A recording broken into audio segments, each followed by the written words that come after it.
It was in the context of this descent into daily sectarian violence that efforts were being made to find some sort of solution that would eventually lead to the emergence of the Sunningdale Agreement. However, as our testimonies show, from the first hints of what the agreement could potentially entail to the twin proposals of power sharing and the inclusion of the Council of Ireland, it was clear that there would be much opposition to accompany those who saw Sunningdale as a step forward. Opposition was particularly pronounced within large swathes of Unionism that perceived this as yet another concession to nationalism and a step too far. Everybody thinks of the conference that led to the Sunningdale conference that led to the power sharing arrangements and the establishment, in theory, of a Council of Ireland. But the Darlington conference gives you a clue to the direction of travel that the British intended to go in, and that was to reach an accommodation with the Republic of Ireland. Somehow or other, Brian Faulkner's Unionist has made it an agreement with this new collection of MPs, and they come up with a power sharing executive around about November 1973. But you know what I find really strange? In that period, when the executive was set up, and there was a kind of euphoria around that, from our point of view, there wasn't. But at the same time, it was really, and it seemed as if something wonderful was happening. It really did. And I mean, it began to emerge that the UK government was looking at a different, essentially power sharing model plus an Irish dimension model, which is what we now have for Northern Ireland. And it began to emerge that was what they were on the white paper, signals that and so on.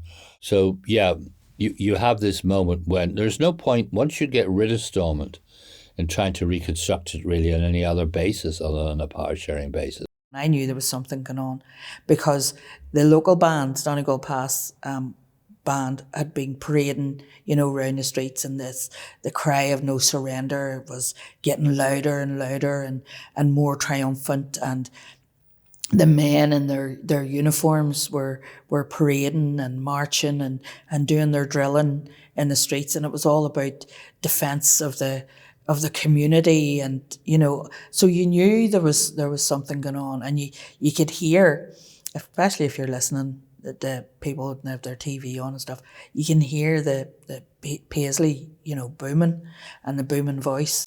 I remember the talk about it, and the leaders going to Sunningdale, Brian Faulkner and those type of people, and I think Sunningdale probably would have been more acceptable, let's put it that way, if it hadn't have been for the Council of Ireland input into it. Because the Council of Ireland seemed to be giving the Republic of Ireland, as then called the Free State, a say in the affairs of Northern Ireland, and that was taboo. No unionist was prepared to tolerate it except the very, very moderate ones. And the moderate ones were getting less at this stage. That was a red line. They went that step too far, in my opinion. Well, they said it was the involvement of Ireland, but I think a lot, not the Faulkner Unionists, but the other Unionists who were anti-Faulkner, I think power sharing stuck in their throats. But I mean, they were always afraid of they couldn't actually believe that there were people who actually wanted to make the place work. And they always saw them as enemies within. Well, it was just a straight avenue to an all-Ireland arrangement. And in no way were we willing to countenance that whatsoever, not even in our dreams. So that was the position. And that's why, in actual fact, the Workers' Council came into being because of that.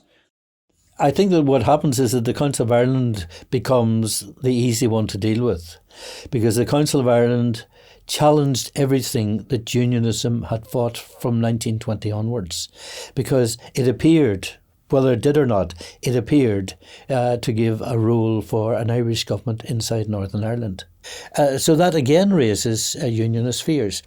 So that, if you like, was the Trojan horse with which we could undermine power sharing. And that was the line on which they worked.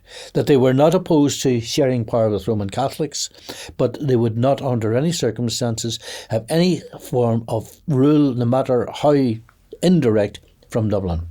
So the Irish dimension was the one that they played on, and very, very successfully. No question that the vast majority of them were opposed to power sharing. Well, I think the Ulster Unionist Party, for one of the few times in life, actually got an election slogan right. I mean, after decades of always getting it wrong. And then their slogan in that election was, Dublin is just a Sunningdale away. And that was the way. I think that caught the imagination of the people, because that was the view that most people had. That was the view that most people had. And you remember, he was at Hugh Logue. You remember the famous statement he made about this as a vehicle trundling inexorably towards a united Ireland. And that was a major recruiting sergeant for the anti-Sunningdale people, and I suppose it was a recruiting sergeant for Laws paramilitaries too. I think from our perspective, we looked at it like there was no way they wanted to share power with Catholics. They had control of the electric board, they had control of the housing, they had control of education, everything, and you could see anyone trying to make their way through that. United Ireland is only a Sunningdale away. That was what they were saying. In particular, they were outraged that the United Kingdom government, their government, was willing to make this kind of deal and to push this kind of deal and to push unionism into this kind of deal. And they felt powerless, and they felt once more that they were alone. If Sinn Féin stands for ourselves alone, it's something which also was there in a strain of thought in loyalism. It's ourselves alone. I think, unionists were spooked by anything that, it was a very divided society then, and in some ways a very unfair society. There's no doubt about that.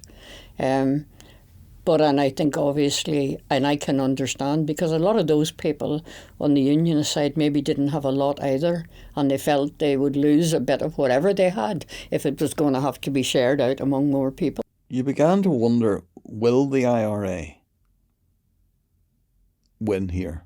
Will they force us into a united Ireland? And for us, a united Ireland meant being ruled by people like them, and by people who had sympathised with them and been very close to them. Our perception was that they would see it as a major advance. But all these things in our minds were seen as, they'll see it a major advance, but it's only a stepping stone. It's not a stopping stone, it's a stepping stone to ultimately a united Ireland.